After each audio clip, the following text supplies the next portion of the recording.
예수께서 말씀하셨습니다. 어떤 사람에게 두 아들이 있었다.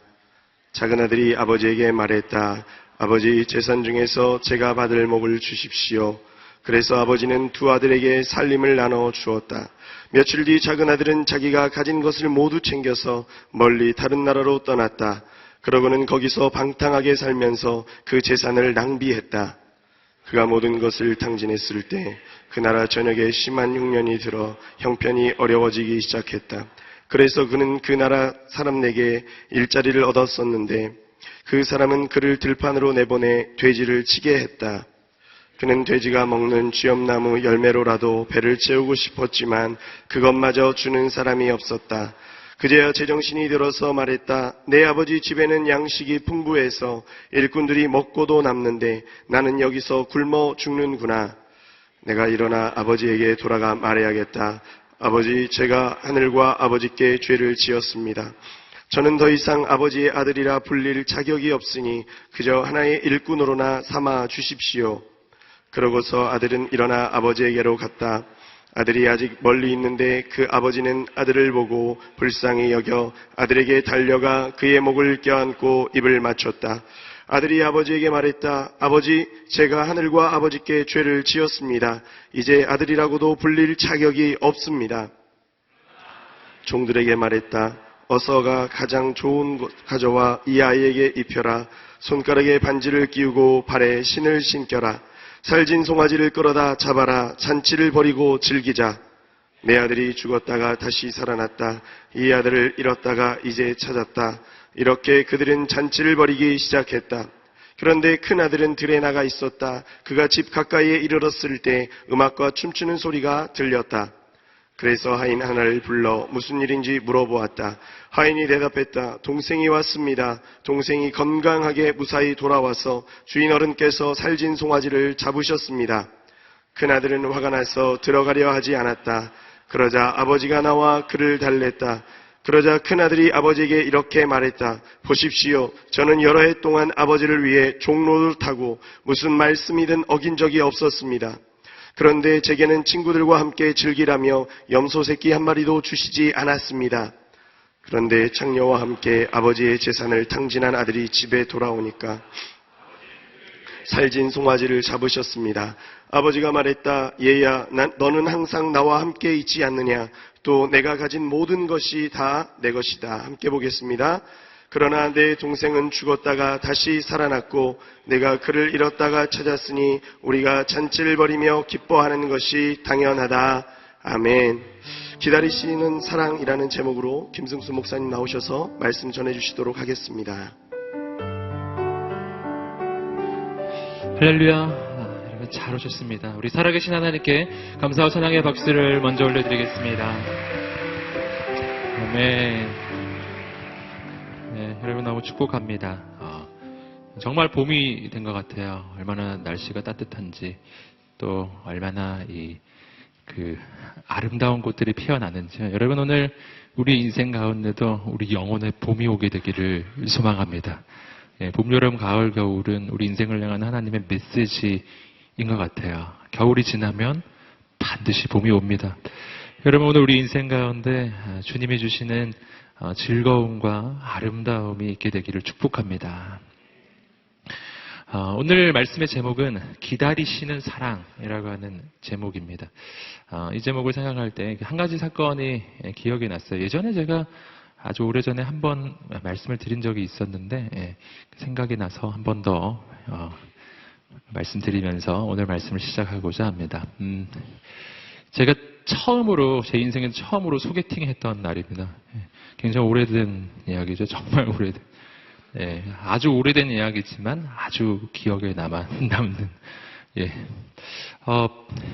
그래서 처음으로 이제 소개팅을 해가지고 그때 얼마나 긴장을 했는지 제가 한 일주일 전부터 정말 소개팅 나가서 무슨 이야기를 해야 되는지, 무슨 재미있는 이야기를 해줘야 되는지 해서 경험 많은 제 친구한테 유머도 좀 이렇게 수집을 하고 그래서 어디를 가야 되나 막 고민도 하고 그러다가 이제 약속 당일이 되어서 그 분을 만나러 갔습니다.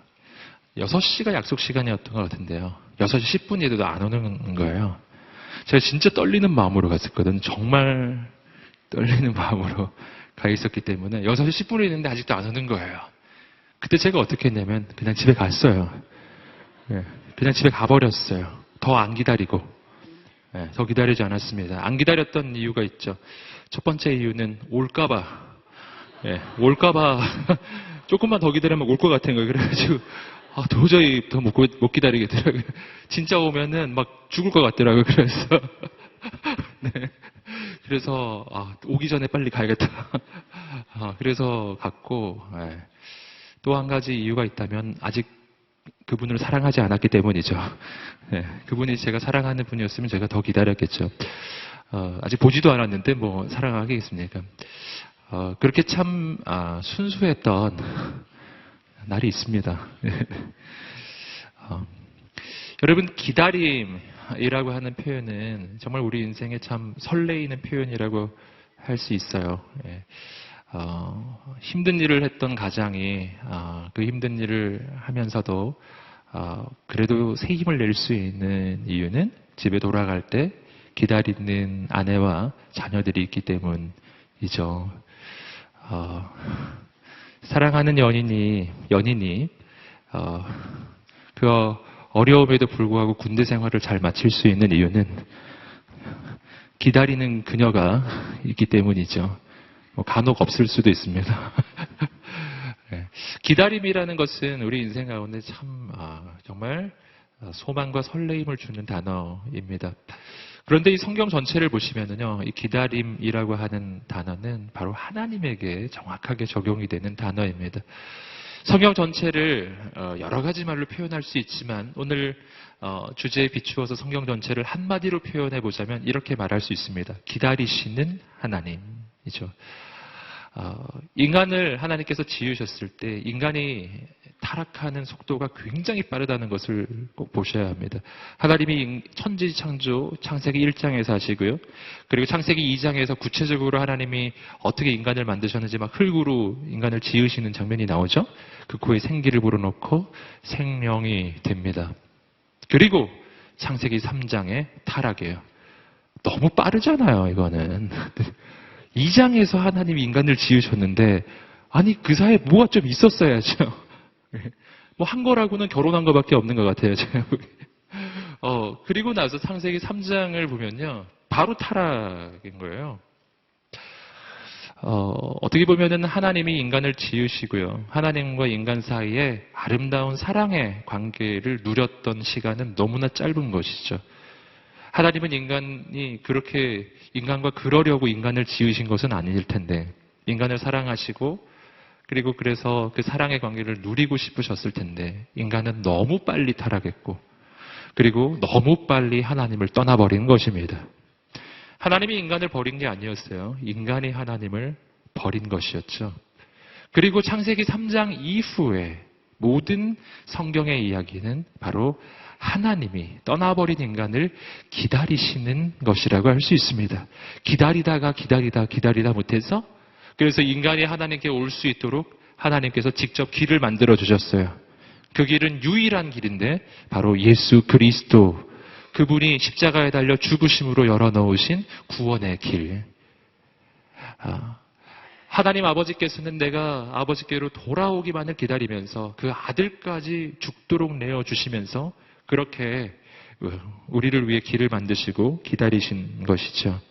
여러분, 그래서 성경 전체는 하나님이 우리를 기다리시는 이야기이고 그것은 하나님이 우리를 사랑하시는 러브 스토리이죠. 여러분, 오늘 우리가 읽으셨던 본문의 이야기는 우리가 잃어버린 아들, 탕자의 비유로 우리가 많이 알고 있습니다. 하지만 이 말씀의 진짜 주인공은 아버지이죠. 기다리시는 아버지. 둘째 아들을 기다렸던 아버지, 하지만 첫째 아들도 기다려주셨던 아버지. 늘 기다리고 계시는 아버지, 사랑하시는 아버지예요. 여러분, 오늘 이 둘째 아들, 이 작은 아들에게 소망이 있었던 까닭, 작은 아들이 인생이 아무리 바닥에 떨어져도 아무리 힘들어도 그의 인생에는 여전히 가능성이 있었던 이유는 최후의 보루가 있었기 때문에 그를 언제나 기다리고 사랑하는 아버지가 있었기 때문이죠.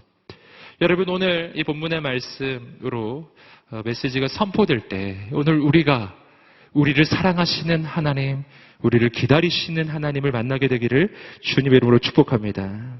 그 기다림은 영원 전부터 영원까지 이어지는 바로 그러한 기다림이라는 것이죠.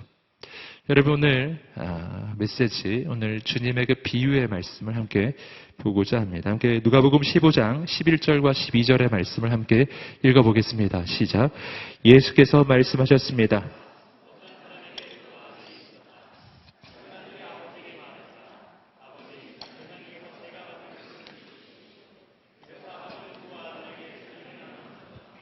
자, 11절과 12절의 말씀을 보시면은 전체 스토리의 시작입니다. 그것은 두 아들을 가지고 있었던 한 사람이 있었는데 그 작은 아들이 아버지에게 자기 재산을 요구하는 장면입니다. 여러분 이 장면은 우리가 잘 아시는 것처럼 아들로서 아버지에게 절대로 할 수 없는 일을 지금 하고 있는 거예요. 왜냐하면 유산이라고 하는 것은 아버지가 돌아가셔야 받는 것이기 때문이죠. 여러분 유산은 아버지가 돌아가셔야 받는데 지금 둘째 아들이 아버지께 유산을 요구하고 있어요. 이게 무슨 말이죠? 아버지가 빨리 죽었으면 좋겠어요. 뭐 이런 의미 아닙니까? 아버지가 빨리 죽고 난 빨리 유산 빨리 받았으면 좋겠어요. 여러분 아들로서 도저히 할 수 없는 말을 하고 있는 거예요.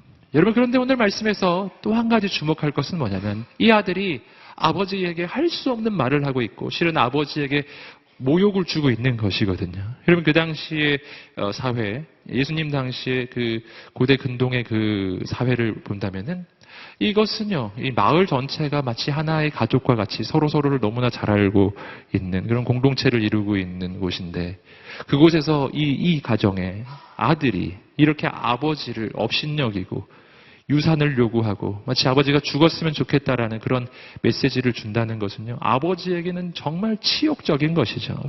주변에 있는 사람들 앞에서 이 아버지가 어떻게 고개를 들고 다니겠어요. 여러분 그런데 오늘 말씀을 보시면은 참 놀라운 것은 뭐냐면요. 아버지가 어떻게 하시냐면은 그래서 아버지는 두 아들에게 살림을 나눠주었다. 이렇게 거의 중간에 어떤 논쟁도 없어요. 아버지의 어떤 이런 반구, 어떤 이의를 제기하는 것도 없습니다. 아들이 요구하자마자 아버지는 줍니다. 참 놀라운 장면이에요. 여러분 이것은 무엇을 의미하는 것입니까? 여러분 이것은 이 아버지가 얼마나 좋은 아버지냐는 것을 보여주는 거예요. 얼마나 좋은 아버지인가. 이 아들을 인격적으로 대해주시는 아버지. 아버지는 인격적이에요. 여러분 이것은 하늘에 계신 우리 하나님 아버지를 보여주시는 겁니다.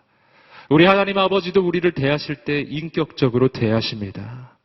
인격적이라는 것은 무슨 뜻이냐면 그것은 자유의지, 즉 선택권을 주시는 거예요. 하나님께서는 아담에게 선택권을 주셨어요. 하나님을 떠날 수 있는 선택권이에요. 그것은 선악과를 주셨다는 것은요, 인간을 공경에 빠뜨린 게 아니라 그것은 하나님이 인간을 로봇으로 짓지 않으셨다는 것을 의미하는 거예요. 하나님은 인간을 지으실 때 인간은 하나님을 사랑할 수밖에 없는 사랑하도록 프로그램된 그런 컴퓨터 프로그램이 되기를 원하지 않으시고 하나님은 그냥 곁에 두고 인간을 그냥 기르는 인간이 그렇게 그냥 애완동물로 살기를 원한 것도 아니고 하나님은 인간이 하나님과 어떤 면에서는 동등한 인격체로서 정말 사랑을 하기를 원하신 것이죠. 여러분 사랑의 전제가 있어요. 아까도 말씀드렸죠. 그것은 선택할 수 있어야 하는 것이죠. 내가 한 남자를 선택한다는 것은요. 그것은 이 남자를 선택하지 않을 수 있는 자유가 있어야만 그 선택이 성립이 되는 겁니다. 다른 선택이 없이 이거 하나밖에 없으면요. 이건 선택이 아닌 거죠.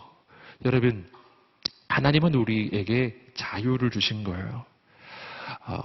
그리고 하나님을 떠나는 순간까지도 하나님은 어떻게 하셨습니까? 막지 않으셨어요. 왜냐하면 하나님이 만약 막으셨다면 아담이 선악과를 따먹을 때 만약 하나님께서 번개라도 한번 쳐가지고 손목을 그냥 댕강 분질러 주셨다면은 그 선악과 못 먹었겠죠. 하지만 여러분 그 순간 인간은 자유로운 인격체가 되지 않고 로봇가 되는 거죠. 애완견이 되는 거예요. 여러분 하나님이 그렇게 하지 않으신 거죠. 아프지만 안타깝지만 기다리시는 겁니다. 인간이 스스로 하나님께 돌아올 때까지 기다리는 것이죠. 여러분, 이것이 바로 아버지의 마음이에요. 이 아들을 향한 아버지의 마음. 아들은 떠납니다. 이것은 아버지가 아들을 버린 게 아니라 아들이 아버지를 버린 것입니다. 그리고 아버지는 어떻게 합니까? 그날부터 아들이 돌아오기를 기다리는 것이죠. 그리고 잠시 후에 확인하겠지만 이 아버지는 아마 아들이 떠나는 그날부터 집 밖에 서서 그 아들이 돌아오기만 목이 빠지게 기다렸던 것 같아요. 그것이 사랑이라는 것입니다. 계속해서 우리 13절부터 16절까지 말씀을 읽어보겠습니다. 시작. 며칠 뒤 작은 아들은 자기가 가진 것을 모두 챙겨서 멀리 다른 나라로 떠났다.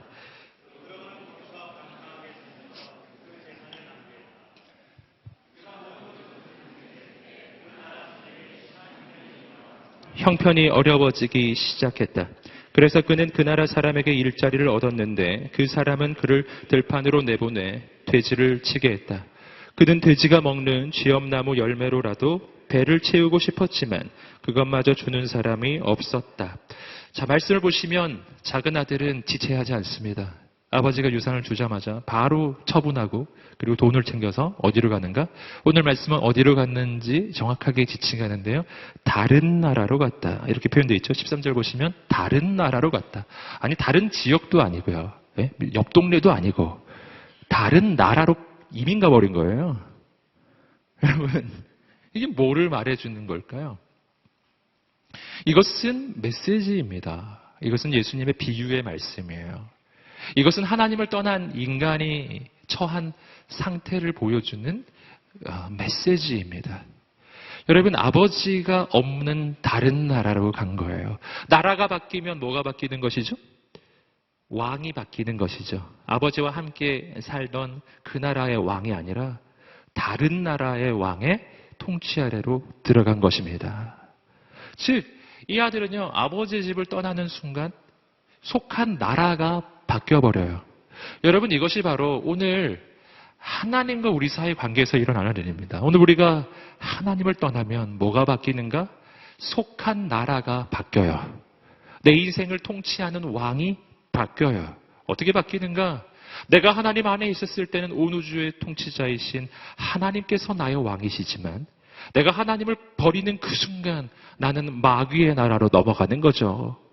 여러분, 세상에는 눈에 보이는 나라는 수백 개의 나라가 있습니다. 하지만 눈에 보이지 않는 나라, 하나님의 관점으로 이 세상을 바라보면요, 딱 두 개의 나라가 있는 거예요. 하나님의 통치가 임하는 하나님의 나라, 마귀가 다스리는 마귀의 나라. 둘 중에 하나입니다. 이 둘 사이에는요, 비무장지대가 없어요. 이 둘 사이에는 중립지대라는 것이 존재하지 않아요. 아버지 하나님께 속하든지 마귀에게 속하든지 둘 중 하나입니다. 여러분, 내가 하나님을 떠나는 순간 나는 속한 나라가 바뀌고 나를 다스리는 왕이 바뀌어요. 그때 무슨 일이 일어나느냐. 오늘 말씀을 보시면 나라가 바뀌었을 때 무슨 일이 일어나는지를 보여줍니다. 무슨 일이 일어나는가? 그는 가서 방탕합니다. 두 번째, 그는 가서 가진 것을 탕진합니다. 그래서 중요한 키워드가 몇 개 나와요. 첫째는 방탕. 두 번째 단어는 탕진. 그가 가진 모든 것을 탕진합니다. 다날리입니다. 그리고 세 번째 중요한 단어는 그 나라는 흉년이 들어요. 여러분, 그 나라는 흉년이 드는 나라예요. 여러분, 왜 이런 일이 일어날까요? 여러분, 이것은 하나님을 떠난 인간에게 일어나는 현상을 보여주는 거예요. 오늘 우리가 하나님을 떠나게 되면 첫째, 방탕해집니다. 둘째, 탕진합니다. 탕진한다는 것은 뭡니까? 내가 가진 모든 것을 다 써버린다는 뜻이죠. 내가 가진 것이 바닥이 난다는 뜻이에요.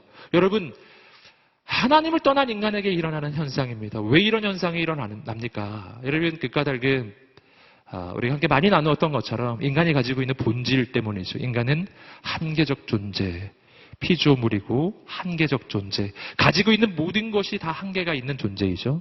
나의 능력이 한계가 있고 나의 재능이 한계가 있어요. 내 조건은 한계가 있어요. 내 건강에 한계가 있어요. 여러분, 가장 중요한 건 내 생명에도 한계가 있는 겁니다. 여러분, 그래서 하나님을 떠난 인간은요, 그 가진 것이 바닥나는 날이 반드시 오게 되어 있어요. 제가 예를 많이 드렸던 것처럼 한계가 있는 존재, 핸드폰 한계가 있죠. 충전에 한계가 있어요. 그래서 반드시 0%가 되는 순간이 온다고요. 반드시. 그것을 충전기에 연결하지 않으면요. 지금도 아마 그러신 분 계실 거예요. 5%, 4%, 빨간불이 들어오고 마음이 떨리고 근심이 찾아오시죠? 여러분, 하나님이 없을 때 그렇게 근심을 하셔야 되는데 근데 우리는 스마트폰 충전율이 떨어지면 그렇게 근심이 찾아오는 거예요. 여러분, 왜 그렇습니까? 스마트폰의 충전기도 충전지도 한계가 있기 때문이에요. 한계적 존재라고 하는 것이 가지고 있는 공통된 특징입니다. 그것은 끝나는 날이 와요. 지금 아무리 젊어도 늙는 날이 옵니다. 주름살이 생기는 날이 온다고요. 어떤 분은 벌써 왔죠? 네. 여러분, 내가 지금은 건강한 것 같지만 여러분 나이가 들면 누가 건강한가요? 여러분, 내가 능력 있는 것 같아도 내가 감당할 수 없는 문제에 부딪히면 내 인생이 얼마나 바닥인지를 나는 금방 알게 돼요. 바로 그런 겁니다. 내 모든 것이 바닥이 나고 내 인생이 탕진되는 날이 있습니다. 문제는 뭐냐면 그 나라가 풍요한 나라가 아니라 흉년이 되는 나라라는 것이죠.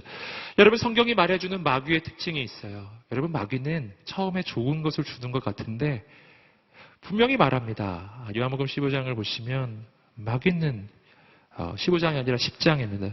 죽이고 빼앗고 멸망시키는 존재로 우리 인생에 오는 거라고.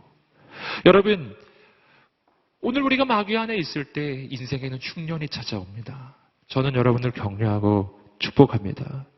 이것은 내가 뭘 못해서 일어나는 현상이 아니라는 것이죠. 여러분, 이 작은 아들을 보세요. 이 작은 아들이 그 나라에 가서 사업을 잘못했기 때문에, 그가 어떤 사람을 잘못 만났기 때문에 이런 것은 본질적 이유가 아니에요. 그럴 수도 있지만 그것은 본질적 이유가 아니라고요. 그의 인생이 탕진되는 까닭은, 그가 흉년을 만나는 까닭은 딱 한 가지 이유예요.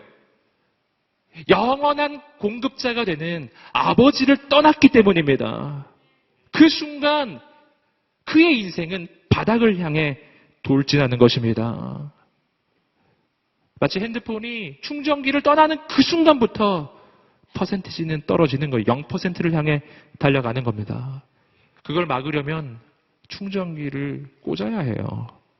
여러분, 내 인생이 아버지를 떠나면 내 인생은 바닥을 향해 달려가는 거예요. 이걸 막고 싶으면 영원한 공급자가 되시는 아버지께 돌아가야 하는 것입니다.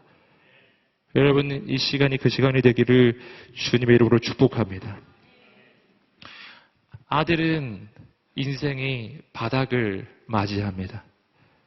그제서야 그는 아버지를 기억하죠. 함께 17절부터 19절까지 말씀을 읽어보시겠습니다. 시작.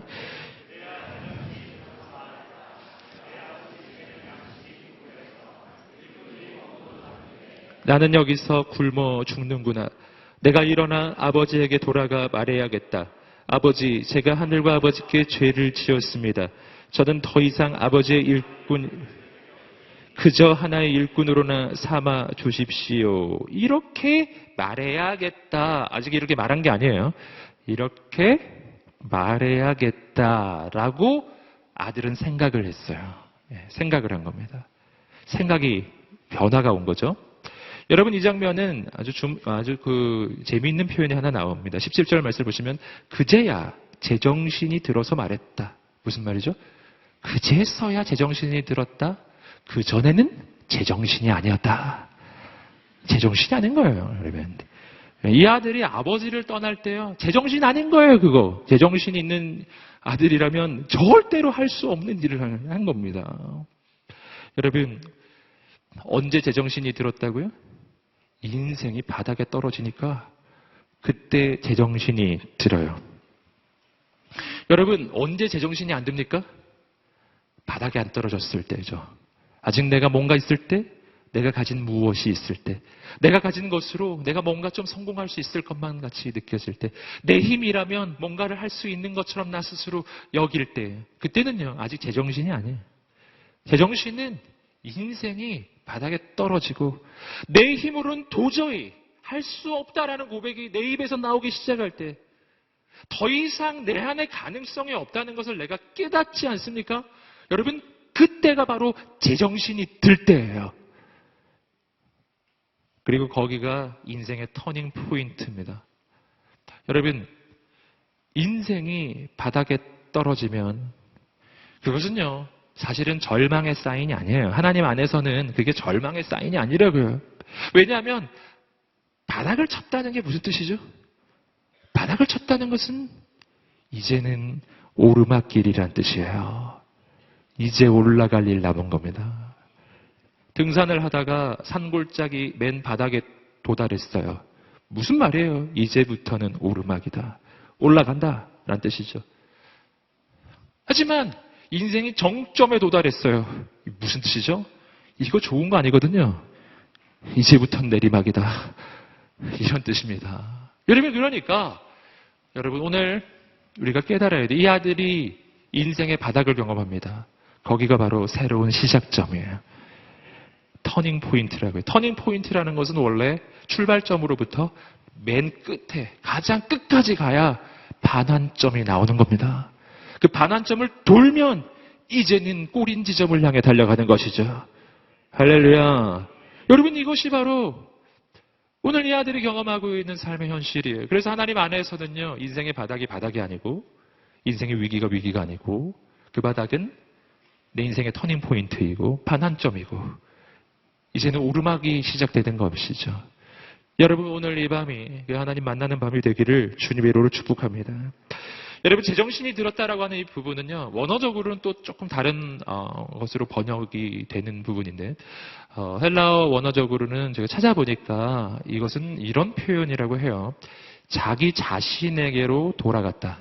자기 자신에게로 돌아갔다. 이렇게도 표현할 수 있다는 것이죠. 그러니까 오늘 우리말 성경의 번역은 의역을 한 거예요. 자기 자신에게로 돌아갔다라는 것을 제정신이 들었다. 이렇게 지금 의역을 한 거죠. 여기서 우리는 또 중요한 메시지를 받습니다. 아, 자기 자신에게로 돌아간 것이구나. 뭐가요? 이 아들이 인생의 바닥을 경험하고 그리고 내 인생의 한계에 부딪혔음을 발견했을 때 그제서야 비로소 그는 진짜 자기 자신에게로 돌아간 거예요. 그제서야 비로소 그는 진짜 자기 자신을 발견한 것입니다. 여러분, 오늘 우리 인생의 여정은 진짜 나 자신을 깨닫고 발견하는 여정이라고 할 수 있어요. 무슨 뜻이냐면 이 앞서서 이 아들이 아직 뭔가 가지고 있었을 때 재산도 있고 능력도 있고 아직도 내 힘으로 내 미래를 만들어갈 수 있다고 생각하고 있었을 때는요, 아직 자기 자신을 못 찾은 상태였다는 거예요. 그 순간에 그가 생각하는 자기 자신은 진짜 내가 아니라는 겁니다. 여러분, 진짜 나를 발견해야 해요. 진짜 나. 지금 이 둘째 아들은 진짜 나를 만나고 있어요.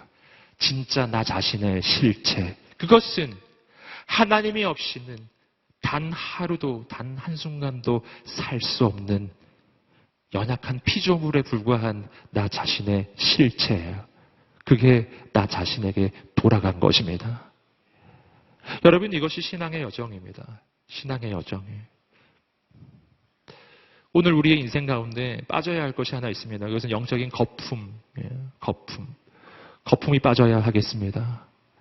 내 인생에 내가 뭔가 되고 있다고 생각할 때, 뭔가 갖추었다고 생각할 때, 뭔가 가지고 있다고 생각할 때, 그때 내 영혼에 얼마나 거품이 많이 끼어 있는지 모르겠어요. 여러분, 거품이 끼면 무슨 현상이 일어나죠?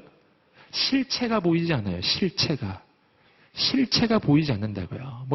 가령 예를 들면 이런 거죠. 여러분, 샤워하실 때 여러분 거품을 내서 바르시죠? 비누 거품. 할렐루야. 네. 비누칠 하시잖아요. 여러분. 거품이 나잖아요. 거품이 내 몸에 붙어 있을 때, 그때 무슨 현상이 일어나죠? 실체가 보이지 않죠. 내 몸이 안 보여요. 거품이 보이죠. 거품이 보이죠? 거품은 내가 아니에요. 그건 거품일 뿐이에요. 거품을 나로 여긴다면 그건 이상한 거예요. 거품은 빠져야 합니다. 여러분, 거품이 빠지려면 뭐가 와야 돼요. 바람이 불든지 물이 쏟아지든지. 아무튼 물이 쏟아지기 시작할 때 그 거품이 씻겨 내려져 가고 그래야 나 자신의 진짜 실체가 드러나는 거죠. 거품이 빠져야 합니다. 여러분 그 거품이 어떤 것이냐면은 그런 것이 바로 영적인 교만. 가장 큰 것이 교만. 이 아들이 가지고 있었던 영적 특징이죠. 아버지가 없어도 난 할 수 있어. 아버지가 없어도 난 성공할 수 있어. 아버지가 없어도 그냥 내가 가진 것만으로 저 먼 나라에 가면 거기서 성공해서 돌아와야지. 뭐 이런 생각. 거품. 영적인 교만. 여러분 이러한 것이 언제 빠지느냐? 여러분 인생의 시련의 바람이 불어올 때예요. 인생의 시련의 바람이 불어올 때 내게 덕지덕지 붙어있던 이 영적 거품이 날아가기 시작할 거예요. 또 한 가지가 필요해요. 성령의 강물이에요. 폭포수와 같은 성령의 강물이 내게 쏟아부어지기 시작할 때 여러분 그 거품이 식혀져 갑니다. 여러분 오늘 이 밤이 그 밤이 되기를 주님으로 축복합니다. 그래서 내가 진짜 나를 알아야 돼. 진짜 나를 발견하는 겁니다. 나 자신에게로 정말 돌아가는 밤이 오늘 이 밤이 되기를 소망합니다. 이 작은 아들이 인생의 바닥에서 깨달은 것이 있습니다. 그 깨달음이 이 아들이 지금 고백하고 있는 내용들입니다. 이 아들이 깨달았던 것 첫 번째 내용은 아버지의 집은 풍성하다라는 것이죠. 이 아들이 그제서야 아버지의 집을 떠올리죠. 아버지의 집은 풍성했는데 아버지의 집에는 정말 많은 것이 있었는데 난 여기서 굶어 죽는구나. 그제서야 깨달은 것이죠. 그가 아버지의 집을 떠나기 전에는 그가 이 먼 나라에 오기 전에는 저 먼 나라에 가기만 하면 난 성공할 줄 알았던 것이죠. 아버지의 집에 머물 때에는 저 이웃 나라가 너무 좋아 보였죠. 저긴 너무 풍요한 나라, 뭐든지 할 수 있는 나라.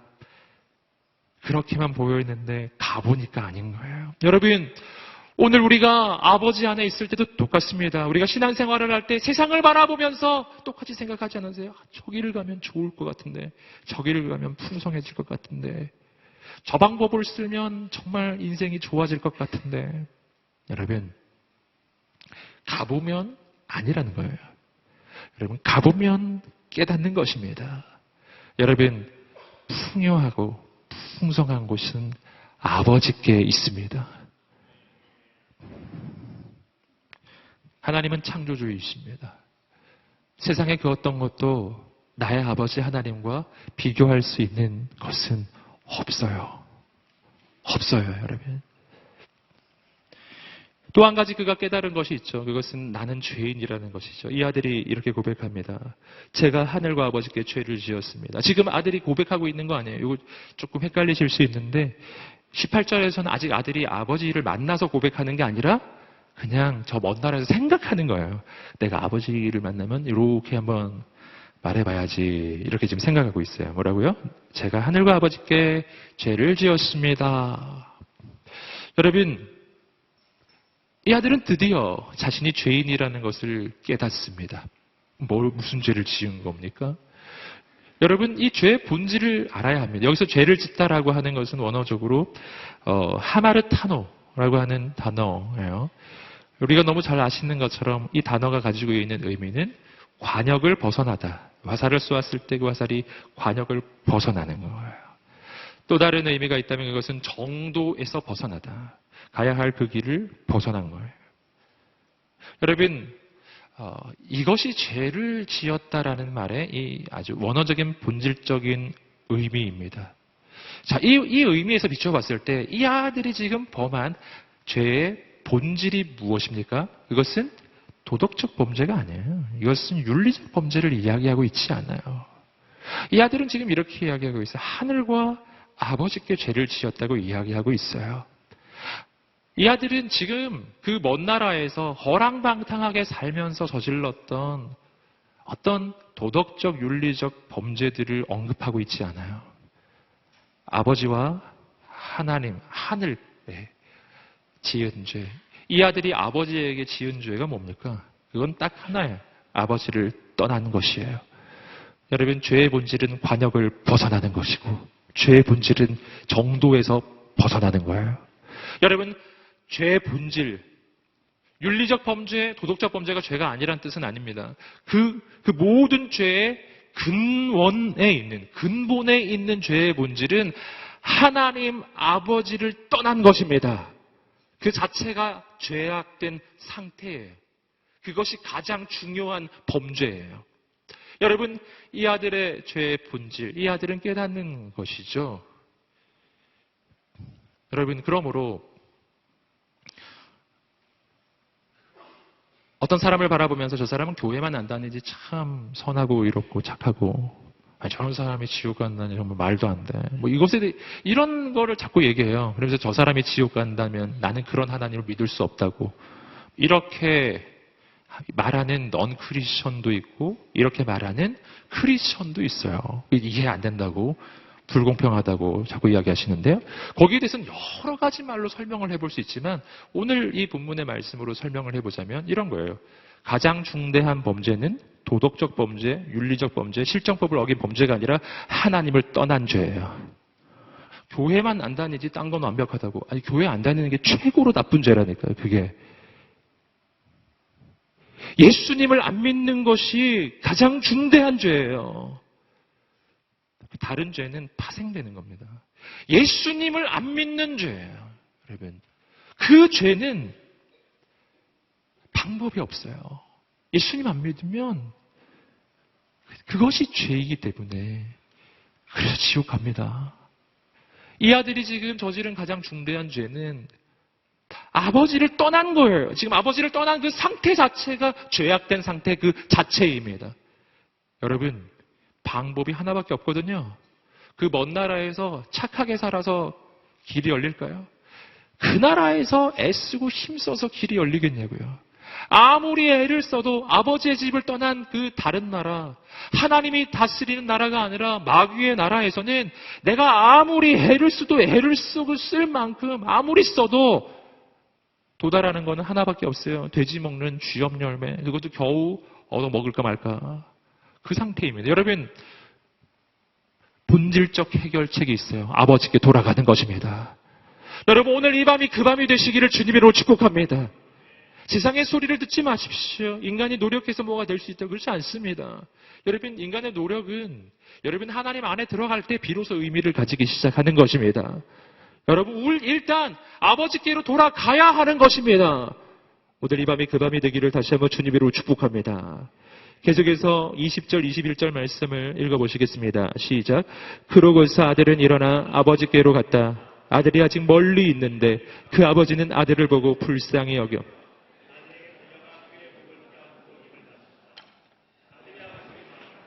아버지, 제가 하늘과 아버지께 죄를 지었습니다. 이제 아들이라고 불릴 자격도 없습니다. 20절과 21절 말씀을 보시면은 아버지에 대한 아주 중대한 사실을 깨닫습니다. 첫 번째는 뭐냐면 아버지는 아들을 기다렸다라는 것이죠. 여러분, 오늘 말씀을 보시면 이 아들이 아버지께로 이제 돌이켜 갑니다. 그런데 누가 먼저 보았습니까? 아들이 아버지를 먼저 보았습니까? 아버지가 아들을 먼저 보았습니까? 아버지가 아들을 먼저 발견했고, 그리고 누가 누구에게 달려갔습니까? 아들이 아버지에게 달려갔습니까? 아버지가 아들에게 달려갔습니까? 아버지가 아들에게 달려간 것입니다. 어떻게 이런 일이 일어나죠? 분명 돌아온 것은 아들인데. 여러분, 이 아들은 집에 돌아와서 아버지 어디 계세요? 아버지를 찾아다니지 않았어요. 여러분, 아들이 아버지를 찾아왔다면, 그렇다면 아들이 아버지를 찾아내서 아들이 아버지에게 달려가야 정상이지 않습니까? 그런데 신기하게 분명 아들이 아버지에게로 돌아온 것인데, 근데 아버지가 아들을 먼저 발견하고 아버지가 아들에게 먼저 달려가는 거예요. 왜 그럴까요? 이런 현상이 일어날 수 있는 방법은 딱 하나밖에 없어요. 아버지가 문 밖에 서서 아들이 언제 오나 기다리고 있었던 것이죠.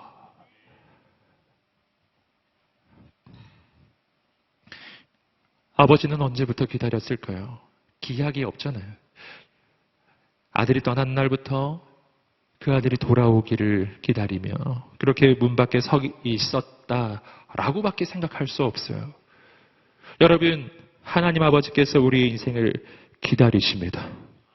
아버지는 이 아들을 기다렸어요. 언제도 기다렸을까요? 이 아들이 먼 나라에서 방탕할 때도 기다리고, 그 나라에서 쥐염 열매 먹고 있을 때도 기다리고, 그 나라에서 고생할 때도 기다리고 있었고, 그 아들이 죄악 가운데 떨어져 있었을 때도 역시 아버지는 기다리고 있었어요. 오기만을. 여러분, 하나님께서 당신을 기다리십니다. 영원전부터 지금까지 기다리고 계셔요. 내가 죄 가운데 있었을 때도, 내가 세상에 빠져 있었을 때도, 내가 습관적인 죄악 가운데 끊임없이 하나님을 떠날 때에도, 여러분, 그때에도, 내가 외로워하고 있을 때에도, 내가 눈물을 흘리고 있었을 때에도, 여러분, 내가 나 홀로 저 땅 끝에서 난 버림받은 인생이라고 생각하며 그렇게 한탄하고 있는 그 순간에도 아버지는 기다리고 계셨다는 것이죠. 아들아, 네가 오기만을 나는 기다리고 있단다. 여러분, 오늘 하나님 만나는 방법은 어떻게 보면 쉬워요. 왜냐하면 그분은 날 기다리시니까요. 그것처럼 쉬운 게 어디 있습니까? 기다리는 사람을 만날 수 있는 방법은 그에게 가기만 하면 되는 것입니다. 할렐루야. 여러분, 오늘 말씀에서 또 한 가지 발견하는 중요한 메시지는 아버지는 나를 있는 모습 그대로 받아주신다는 것이죠. 아버지는 이 아들을 만났을 때 안아줍니다. 여러분, 아들이 아버지를 아는 것이 아니라 아버지가 아들을 안아준 것입니다. 이 아들의 상태는 어떤 상태였을까요? 이 아들은 지금 머나먼 나라에서 여러분, 돼지 치는 일을 하면서 돼지 먹는 쥐염 열매를 먹으면서 그렇게 살고 있었던 상태. 여러분, 그는 냄새 났고 더럽고 아마 그런 상태였을 거예요. 그때 아버지는 이렇게 하지 않았어요. 아들아, 샤워하고 오면 내가 안아줄게. 이렇게 하지 않았잖아요. 그러지 않았잖아요. 이렇게 안으려가다 냄새 이렇게 하지 않았다는 거죠. 여러분, 아버지는 아들의 있는 모습 그대로 그냥 안아 주었습니다. 이 부분을 우리는 주목해야 합니다. 여러분, 이 아들을 먼저 안아 주었어요. 그리고 나서 20절에서 안아 주고 21절에 보시면은 이 아들이 아버지께 그제서야 고백하는 것이죠. 아버지, 제가 아버지께 죄를 지었습니다. 이렇게요. 여러분, 이것을 만약에 회개라고 우리가 부른다고 한다면은 여러분 오늘 우리는 회개가 어느 시점에서 발생하는 것인지를 알게 되는 거예요. 어느 시점이죠? 아버지의 사랑을 받으면 회개가 시작돼요. 이 부분이 아주 중요한 오늘 우리가 꼭 보셔야 되는 영적인 포인트예요. 우리는 흔히 생각하기를 내가 회개해야 하나님이 날 사랑해 줄 거라고 생각하지 않으세요? 회개해야 하나님이 날 사랑해 줄 거라고. 내가 씻고 와야 아버지가 날 안아줄 거라고. 내가 새 옷을 입고 와야 아버지가 날 품어줄 거라고. 이렇게 생각하는 거야. 근데 그렇지 않아요. 오늘 말씀 보시면 반대예요.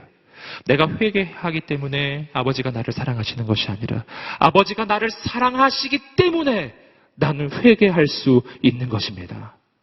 아멘. 내가 씻고 와야 아버지가 날 안아주시는 게 아니에요. 난 더러운데 아버지가 나를 안아주시고 아버지가 나를 씻겨주시는 것입니다.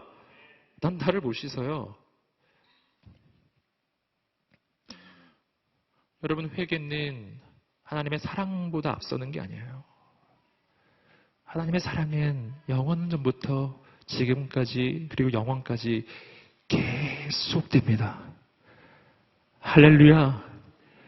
이것을 잊지 마세요. 여러분, 이 부분을 우리가 정말 오해 많이 합니다. 내가 회개를 해야 하나님이 날 사랑하시고 내가 회개를 해야 하나님이 날 용서하신다고 생각하지 않아요? 여러분, 회개해야 용서받을까요? 자, 오늘 말씀을 잘 보세요. 이 아들이 아버지에게 죄를 고백해요. 죄를 고백해야 아버지가 아들을 용서했나요? 아니죠? 여러분, 20절과 21절의 순서를 보셔야 합니다. 아버지는 아들이 자신이 죄를 고백하기 전에 아들을 안아주고 품어주었습니다. 사랑하는 아들아, 잘 왔다. 안아주었어요. 아들을 안아주니까 이 아들이 그때 말하는 거예요. 아버지, 제가 죄를 지었습니다. 여러분, 아버지는 아들이 내가 죄를 지었다고 말하기 전에 이 아들을 이미 용서한 것입니다. 할렐루야. 이미 용서한 것입니다. 여러분, 회개해야 용서받는 것이 아니라 난 용서를 받았기 때문에 회개를 할 수 있게 된 거예요. 여러분, 오늘 이 밤이 나를 영원히 사랑하시고 나를 영원히 용서하시는 아버지를 만나는 밤이 되기를 주님으로 축복합니다. 많은 사람이 뭐를 헷갈리냐면 회개와 자책을 헷갈립니다. 회개는 자책하는 것이 아닙니다. 회개는 자기 스스로를 정죄하는 것이 아닙니다. 여러분, 눈물 콧물 흘리는 것에 현혹되시면 안 돼요. 오늘 이 밤에 눈물을 흘리면서 내가 죄를 지었다고 이야기하고 오늘 밤에 가서 똑같은 일을 반복하고 내일도 똑같은 일을 반복하고 그리고 다음 주에 또 와서 눈물을 흘리고 내가 왜 그랬나 그리고 또 반복하고 또 반복하는 거예요. 여러분, 제가 눈물을 흘리지 말라고 얘기하는 게 아니에요. 눈물을 흘리셔야죠. 하지만 눈물을 흘리는 것만이 능사는 아니죠. 내가 주께 돌이켜야 하는 것입니다. 여러분, 눈물은 회개할 때도 나지만 자책할 때도 나요. 자책할 때도. 자책하기로 따지자면은 유다만큼 한 사람은 없습니다. 유다는 예수님을 팔아버렸죠. 그리고 그는 자기가 잘못했다는 것을 알았어요. 그런데 그는 회개를 하지 않고 뭐를 했냐면은 자책을 한 거죠. 자책. 로마서 8장에 나오는 정죄. 자기를 정죄해요. 여러분, 자신을 정죄하는 거하고 회개하는 건 완전히 다른 것입니다. 이것을 우리가 자꾸 헷갈려요. 내가 잘못했다고, 내가 죄를 지었다고, 난 죽을 죄인이라고. 눈물이 나죠? 고통스러워요. 내 죄 때문에 너무 고통스러워요. 난 죽어 마땅하다고, 난 정죄받아야 된다고, 나는 벌을 받아야 된다고, 자기를 비난하고, 자기를 정죄하고, 자기를 자책하고, 유다가 그렇게 했어요, 유다가 그렇게 한 거예요. 유다가 자기를 자책하고, 자기를 정죄하고, 나 같은 인간은 죽어야 돼. 그러면서 죽었어요, 진짜로. 여러분, 자책의 끝은 자살이 되는 거예요. 여러분, 회개하는 사람은 자살하지 않습니다. 회개는 하나님께 돌이키는 것이기 때문이에요. 나를 영원히 사랑하시고 나를 영원히 용서하시는 아버지께로 돌아가는 것입니다. 여러분, 유다가 눈물 안 흘렸겠어요? 유다 눈물 흘렸을 거라고 저는 생각합니다. 눈물이 났을 거예요. 여러분, 그 제사장에게 은전 30냥을 던지면서 제발 이걸 바꿔달라고, 내가 잘못한 것 같다고, 예수님을 풀어달라고. 그렇지만 제사장이 말하죠. 돌이킬 수 없다고, 이제 끝난 얘기라고. 그는 돈을 던져버리고 가서 죽는 겁니다. 여러분, 저는 여러분 격려합니다. 여러분, 오늘 이 밤이 단순히 하나님 앞에서 내가 잘못했다고 그냥 눈물만 흘리는 밤이 아니라 아버지께 돌아가는 밤이 되어야 합니다. 그리고 이걸 확신하셔야 돼요. 내 죄가 주홍같이 붉을지라도 예수 그리스도의 십자가에서 주님이 나를 대신해서 그 모든 죄의 대가를 치루어 주셨고 다 담당해 주셨고, 그래서 내가 예수 그리스도를 믿을 때 나는 용서를 받는 것입니다. 할렐루야. 오늘 이 밤에 자책의 밤이 아니라 회개의 밤이 되기를 주님으로 축복합니다. 회개는 주께 돌이키는 것입니다. 아버지께 돌아가는 거예요. 이 작은 아들처럼 돌아가는 거예요. 여러분, 그런데 오늘 말씀에서 한 가지 확인하셔야 될 게 있어요. 회개는 그렇게 오래 걸리는 게 아니라는 것입니다. 오늘 잘 보시면 회개의 시간은 21절 한 절 뿐이에요. 그리고 21절에는 이런 이야기가 펼쳐집니다. 우리 22절, 1절에 이 회개의 고백이 나오고 22절부터 24절까지 말씀을 읽어보겠습니다. 시작. 그러나 아버지는 종들에게 말했다.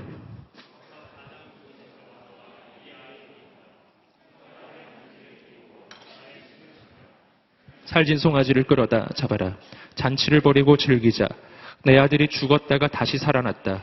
이 아들을 잃었다가 이제 다시 찾았다. 이렇게 그들은 잔치를 벌이기 시작했다. 할렐루야. 참 놀랍지 않아요? 여러분, 아들은 아버지에게 딱 한마디를 했어요. 아버지, 제가 죄를 지었어요. 아버지가 뭐라고 했어요? 아직 회개가 충분하지 않다. 오늘부터 40일 금식 기도를 명한다. 40일 금식 정도는 해줘야지. 그래야 회개지, 그게. 이렇게. 그렇게 하셨나요? 아니잖아요. 그렇게 하지 않았잖아요. 아들이 말했어요. 아버지, 제가 죄를 지었어요. 아버지가 말했어요. 잔치를 벌이자. 할렐루야. 네. 회개는 감정적 변화를 얘기하는 게 아닙니다. 회개는 아버지께 돌아가는 것입니다. 그럼 된 거예요. 된 거예요. 여러분, 진짜 회개는 나의 결단으로 하는 게 아닙니다. 진짜 회개는 아버지의 사랑과 용서를 발견하는 것입니다. 내가 아무리 더러운 죄를 지어도 예수 안에서 나는 용서받는 인생이 된다는 것을, 나는 정죄받지 않는 인생이 되었다라는 것을 내가 깨닫는 그 순간이 바로 회개의 순간이에요. 그때가 내 인생이 완전히 바뀌는 순간이 되는 것입니다. 여러분, 당신은 정죄받지 않는 인생으로 바뀌었습니다. 아까도 말씀드렸어요. 정죄는 회개가 아닙니다. 자기 자신을 정죄하면서 그걸 회개라고 여기지 마세요. 그건 아니에요. 여러분, 정죄는 하나님이 하시지 않아요. 여러분, 정죄는 마귀가 하는 것입니다. 여러분, 오늘 우리의 인생은 예수 안에서 정죄받지 않는 인생으로 바뀌었고, 나는 영원한 하나님의 용서의 세계로 들어갔어요. 그리고 그 용서의 확신, 죄사함의 확신이 있을 때 나는 죄를 떠날 힘이 생겨요. 아버지가 나를 용서하셨다는 그 확신이 있어야 아버지의 집에 영원히 거하게 되는 것입니다. 할렐루야. 오늘 이 밤이 그 밤이 되기를 소망합니다. 그리고 잔치가 시작돼요. 성경을 보시면 하나님의 나라에 대해서 가장 많은 비유가 바로 잔치라고 하는 비유입니다. 하나님의 나라는 잔치의 나라예요. 영어로 이야기하면 파티. 네. 할렐루야. 하나님의 나라는 파티의 나라. 예. 즉, 천국이란 어떤 데냐? 천국은 영원한 파티. 예. 지금 우리가 이 땅에서 단 한 번도 경험하지 못했던 이 땅에서의 그 유흥과 타락이 넘쳐나는 그런 파티를 얘기하는 게 아닙니다. 하나님이 주시는 기쁨이 있는 파티, 그 파티가 영원히 계속되는 거예요. 영원히, 영원히. 할렐루야. 너무 지루하지 않을까 너무 염려하지 마세요. 예. 하나님의 나라는 갈수록 좋아지는 나라거든요. 오늘보다 내일 더, 내일보다 모레가 더, 점점 더 영원한 하나님의 은혜와 축복이 시작되는 것입니다. 저는 오늘 우리가 신앙생활을 할 때 우리 신앙의 색깔이 바뀌게 되기를 축복해요. 할렐루야. 우리 신앙의 본질은 기쁨입니다. 옆 사람에게 한번 기쁜 표정 지어주시죠. 한번 말씀해 주시겠습니다. 기뻐할지어다. 여러분, 하나님의 나라는 먹는 것과 마시는 것이 아니요 의와 평강과 희락이라. 희락, 기쁨. 하나님의 의가 임하고 하나님의 평강이 임하고 하나님의 기쁨이 임하는 거예요. 여러분, 오늘 우리 인생 가운데 진짜 기쁨이 시작되는 것입니다. 정말 기쁨, 가짜가 아닌 진짜. 이 기쁨은 세상을 이기는 기쁨이에요. 현실을 이기고 환경을 이기고 조건을 이기고 상황을 이기고 나의 대적을 이기는 기쁨이에요. 이 기쁨은 아무도 빼앗을 자가 없는 기쁨이에요. 할렐루야. 여러분, 오늘 이 밤이 그 밤이 되기를 간절히 소망합니다. 여러분, 그런데 이 장면을 보고서 불만을 품는 사람이 한 사람이 있었어요. 바로 큰아들이죠. 큰아들이 이 장면을 보았습니다. 함께 25절부터 28절까지 말씀을 읽어보겠습니다. 시작. 그런데 큰아들은 들에 나가 있었다. 그가 집 가까이에 이르렀을 때 음악과 춤추는 소리가 들렸다. 하인이 대답했다. 동생이 왔습니다. 동생이 건강하게 무사히 돌아와서 주인 어른께 살진 송아지를 잡으셨습니다. 큰아들은 화가 나서 들어가려 하지 않았다. 그러자 아버지가 나와 그를 달랬다. 화가 났어요. 동생이 왔는데 아버지가 동생을 위해서 송아지를 잡아줬다는 얘기를 듣고서 화가 났습니다. 여러분, 아버지가 나왔습니다. 아버지가 그를 달래어 줍니다. 좋은 아버지죠? 좀 좋은 아버지인 걸 우리가 알 수 있어요. 작은 아들에게도 이 아버지는 좋은 아버지였지만 큰 아들에게도 역시 좋은 아버지였습니다. 이 큰아들이 아버지에게 하는 말을 보세요. 29절부터 32절 마지막 구절까지입니다. 함께 읽어보겠습니다. 시작. 그러자 큰아들이 아버지에게 이렇게 말했다.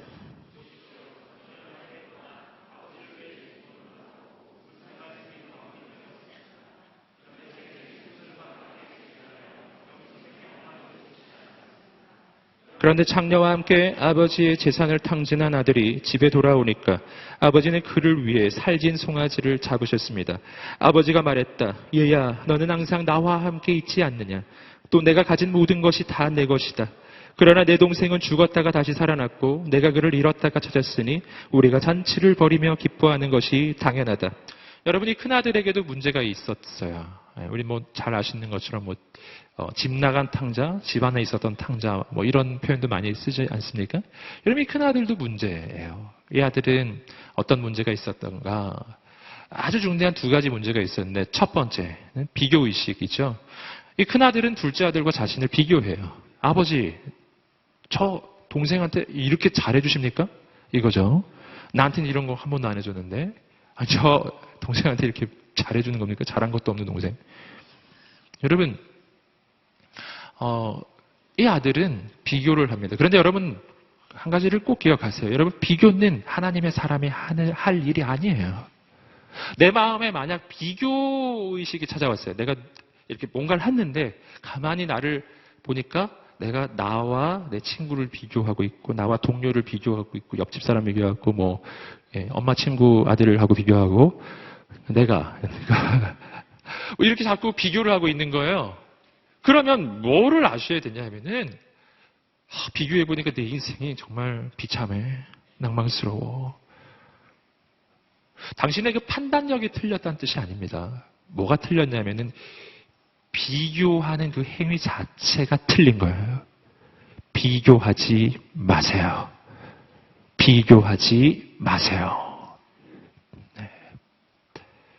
하나님의 사람은 비교하지 않습니다. 하나님도 비교하지 않습니다. 아무도 비교하지 않아요. 나만 하는 겁니다. 그건. 여러분, 마귀가 하는 거예요. 성경을 보시면 누가 비교하는지 보세요. 하나님을 떠난 인간, 하나님을 대적하는 인간, 여러분, 하나님을 신뢰하지 않는 사람, 하나님께 속한 것이 아니라 마귀에게 속해 있을 때 인간이 하는 일이 비교예요. 가인이 아벨과 자신을 비교해요.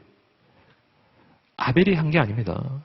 가인이 하는 거예요. 비교하면 열등감에 사로잡히고, 비교하면 절망이 찾아오고, 비교하면 상대를 쓰러뜨려야 하는 거예요. 비교하면, 그래서 가인이 아벨을 죽이는 것입니다. 여러분, 비교하면 좋은 결과가 절대로 나오지 않고요. 그래서 그것은 하나님이 하시는 일이 아닌 것입니다. 사울 왕은 다윗과 자신을 비교하죠. 평생 비교만 하다가 그의 왕위를 잃어버립니다. 여러분, 하나님의 사람은 비교하지 않습니다. 하나님의 사람은 하나님 앞에서 나의 길을 갈 뿐이에요. 그는 그의 길을 가고 난 나의 길을 가고, 옆 사람은 옆 사람 길을 가고 난 내 길을 가는 거예요. 오늘도 옆 사람 상관하지 마십시오. 내 옆 사람은 은혜가 막 쏟아지는데 나는 왜 이러지 마시고, 그는 그의 길을 가는 거고, 오늘 나에게 있는 하나님의, 나만을 향한 하나님의 은혜를 부어 주실 것입니다. 비교하는 마음이 들거든 하나님 주시는 것이 아니라고 확신하시고 예수 그리스도의 이름으로 그 생각을 떨치세요. 비교하는 마음이 떠나갈지어다. 하나님 하시는 게 아닙니다. 여러분, 이러한 비교하는 큰아들을 향한 아버지의 대답이 있습니다. 그 대답이 아까 읽으셨는데 이런 대답이었어요. 얘야, 너는 항상 나와 함께 있지 않느냐? 또 내가 가진 모든 것이 다 내 것이다. 이것이 비교하는 아들을 향한 아버지의 대답입니다. 아들은 비교하죠. 내 동생한테는 저렇게 잘해주고 난 해준 게 없다고. 아버지 왜 차별대우 하시는 거예요? 이렇게 하고 있죠. 그러자 아버지가 말해주는 거예요. 아들아, 넌 네 동생한테 지금 내가 너 많은 걸 준다고 생각하지만 그러나 아들아 너가 지금 하나를 모르고 있구나. 아들아 너에게는 저 동생이 가지지 못한 것이 너에게 있었단다. 그게 뭐예요? 너는 항상 나와 함께 있지 않았니? 무슨 말이에요? 둘째 아들이 가지지 못한 것이죠. 둘째 아들이 허랑방탕하게 저 먼 나라에서 자기 혼자 살고 있을 때 이 큰아들에게는 뭐가 있었죠? 아버지가 있었어요. 큰아들은 그때도 아버지 집에 머물고 있었잖아요. 여러분 그것이 얼마나 놀라운 축복인지 얼마나 놀라운 축복인지 저 둘째 아들은 절대로 경험할 수 없었던 그 축복을 이 아들은 가지고 있었거든요. 아들아 저 동생에게 소 잡아줬다고 그렇게 마음이 어렵니? 아들아 내가 가진 것이 다 너의 것이 아니냐? 이것이 아버지의 대답이에요. 아들아, 뭐 그거 가지고 힘들어하니? 내 것이 다 너의 것인데 저 동생 소 한 번 잡아줬다고. 여러분, 아버지가 이 큰 형이 했던 말은 이거죠. 아버지 저한테 염소 하나도 안 잡아주셨잖아요. 아버지 대답은 아들아, 뭐 그런 걸 가지고 내 거 다 원래 네 건데. 그렇게 먹고 싶었으면 그냥 먹지 그랬어. 이런 거 아니에요? 그러면 내 것이 너 거고 내가 가진 게 다 너 건데 아들아. 아들 2명 있는데 동생 거는 지금 물려줬고 이제는 형 것만 남은 거잖아요. 다 형 거예요. 이제 다 전부. 그러니까 아니 소고기가 먹고 싶었으면 말을 하지 그러니. 그런 뜻입니다. 왜 안 먹었어? 왜?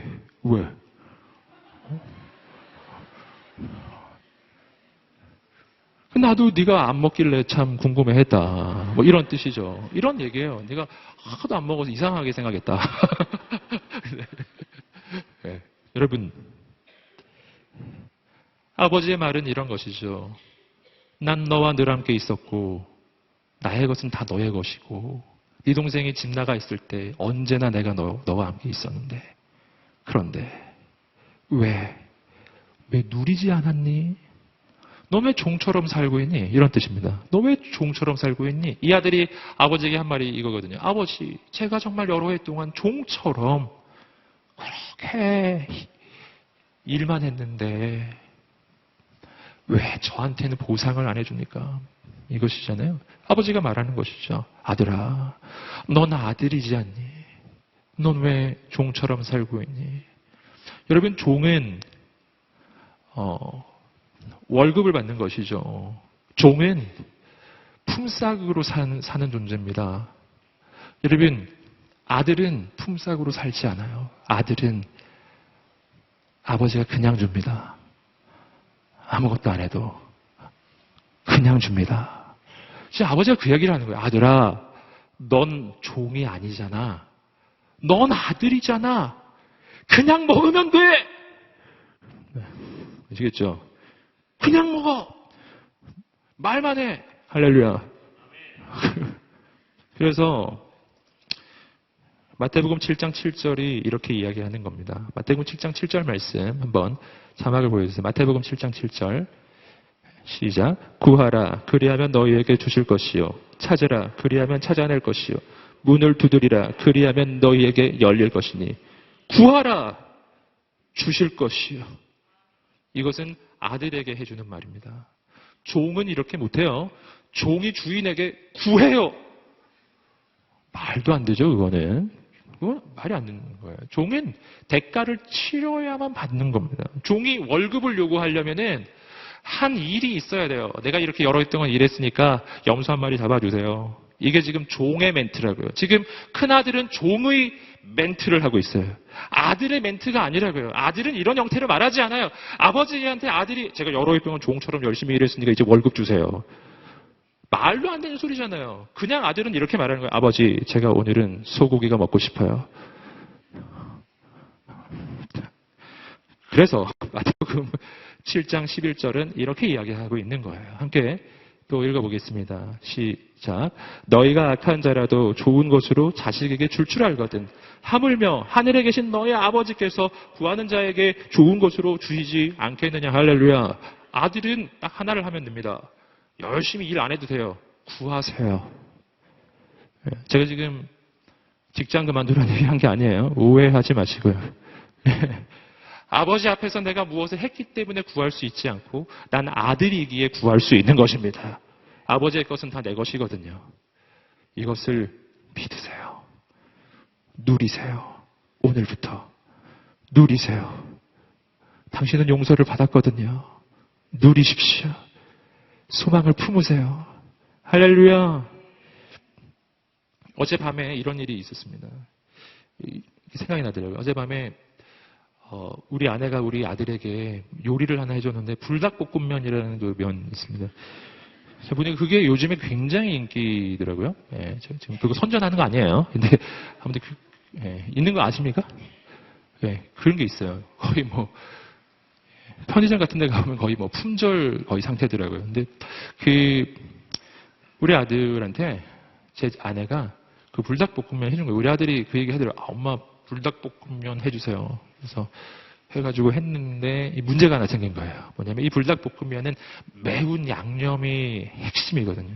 그것이 불닭볶음면의 핵심 가치예요. 매운 양념. 매운 맛으로 먹는 거예요. 근데 우리 아내가 먹는 걸 이렇게 보다가 이게 너무 뜨거워 보인 거예요. 너무 뜨거워 보여 식혀주려고 거기가 물을 부어줬어요. 네, 여러분도 충격받으시네요? 네. 우리 아들의 마음이 공감을 하시겠네요, 그러면. 우리 아들이 갑자기 울어요, 막. 우는 거예요. 막, 울어요. 나 너무 놀라서 우리 아들이 그렇게 우는 걸 제가 정말 오래간만에 봐가지고, 왜 울지? 우리 아들이 왜 울고 있을까? 제가 왜 우나? 제가 보면서 제가 진짜 그런 마음이 들어요. 우리 아들이 얼마나 인생이 힘들게, 저기 물을 붓다고 저렇게 울까. 저는 이제 사실 내심, 그런 걸 가지고 우나, 뭐 이런 생각도 사실 들긴 했지만, 그렇지만 뭐 비난하진 않았습니다. 그래서 그냥 좀 인생이 힘든가 보다. 이렇게 생각했죠. 애가 인생이 좀 많이 힘든 것 같은데, 내가 어떻게 좀 도와줘야 되겠다 싶어서 이제 가서, 왜 우냐고. 가만히 내용을 들어보니까, 우리 아들이 그 불닭볶음면을 먹는 날을 일주일 동안 기다리고 그 집에 불닭볶음면 그 봉지가 딱 하나 있었는데 그거를 먹고 싶었지만 일주일 동안 참으면서 정말 그날만을 기다리다가 예, 이제 한번 먹어보려고 우리 아들이 그걸 굉장히 좋아하거든요. 그래서 했는데 맛이 없어졌다는 거예요. 예. 제가 어떻게 했을까요? 네. 제가 불닭볶음면 사러 나갔습니다. 네. 밤 10시에 나갔습니다. 나가서 편의점 갔더니 진짜 봉지로는 그 딱 한 개가 남아있더라고요. 깜짝 놀랐어요. 봉지로 딱 한 개 남아요. 제가 한 10개 사주려고 그랬는데 근데 딱 한 개 남았어요. 그래서 제가 그거랑 그 다음에 물 부어서 먹는 불닭볶음면 그 다음에 물 부어서 먹는 불닭볶음면의 새로운 종류가 나왔더라고요. 치즈. 그래서 3가지 종류의 불닭볶음면을 사서 제가 딱 들어가서 우리 아들에게 3개를 딱 놔줬어요. 아들아, 이 3개 중에 뭐 먹고 싶니? 치즈 먹고 싶다고. 그래서 그거 제가 해줬어요. 그래서 물 붓고 다 확인하게 하면서 아들아, 물량 괜찮아? 좀 더 붓까? 막 이렇게. 그래서 다 해가지고 줬단 말이에요. 할렐루야. 여러분. 그래서 아들에게 제가 얘기했어요. 아들아, 뭘 그렇게 일주일 동안 참고 그래. 매일 먹어. 매일 먹어. 매일. 할렐루야. 그것이 바로 아버지예요. 그게 아빠란 말이에요. 우리 아내가 좀 마음이 어려워지더라고요. 아들을 위해서 저렇게까지 본인한테는 그렇게 안 했다고 지금 생각하시는 그렇게 하도록 하겠습니다. 아무튼 중요한 것은 뭐냐 하면은 아들은 아버지에게 일을 했기 때문에 월급 타지 않아요. 아들은 아버지에게 요구하고 아버지는 채워줍니다. 여러분, 아버지의 것은 아들의 것이에요. 왜? 아들이 종처럼 삽니까? 여러분, 큰아들의 모습은 우리가 정말 많은 크리스천이 이렇게 살아요. 큰아들처럼. 아들인데 종처럼. 아버지하고 자꾸 딜을 하고 내가 이만큼 했으니까 이만큼 내놓으라고 뭐 이런 형태로. 아니거든요. 괜찮아요. 별거 한 거 없으세요? 괜찮아요. 오늘 이 밤에 아들이니까요. 할렐루야. 여러분, 하나님 기대하십시오. 여러분, 둘째 아들이나 큰아들이나 뭐 마찬가지입니다. 우리에게 소망이 있는 이유는 우리를 기다리시는 아버지가 있기 때문입니다. 여러분, 오늘 이 밤에 그 아버지 만나기 원하지 않으세요? 굉장히 쉬워요. 아버지가 기다리고 계시니까. 오늘 이 밤 주님 나를 만나 주시옵소서. 주님 나를 품어주십시오. 내 심령을 만져주십시오. 여러분, 내가 무엇을 했기 때문에 용서받는 게 아니에요. 아버지는 날 용서하세요. 2000년 전에 예수님께서 나를 위해 십자가에서 내 모든 죄를 짊어지셨어요. 아버지께서 나를 용서하는 길을 만드셨어요. 내가 뭘 잘했기 때문이 아닙니다. 오늘 이 밤에 그냥 아버지께로 달려가십시오. 주님의 사랑으로 나를 덮어 주시옵소서. 내 머리에서 발끝까지 내 심령 전체를, 내 인생을, 내 영혼을 주의 사랑으로 덮어 주시옵소서. 그 사랑으로 내 인생을 만져주시옵소서. 내 인생의 영원한 치유와 회복을 주시옵소서. 우리 그렇게 주님께 나아가지 않겠습니까? 우리 간절하게 기도하면서 주 앞에 나아갈 때 주 앞에 두 손을 들고 간절히 주여 세 번 외치시며 오늘 여러분의 심령을 주 앞에 구하며 아뢰며 나아가십시오. 자유하게 기도하겠습니다. 여러분, 하나님 앞에 일어서서 기도하실 분 일어서서 기도하시고, 복도로 앞으로 나오셔서 무릎 꿇고 기도하실 분 무릎 꿇고 기도하시고, 어찌 되었든 아버지께 달려가십시오. 아버지가 당신을 기다리십니다. 우리 하나님 앞에 두 손을 들고 주여 세 번 외치시고 기도하겠습니다. 주여, 주여, 주여.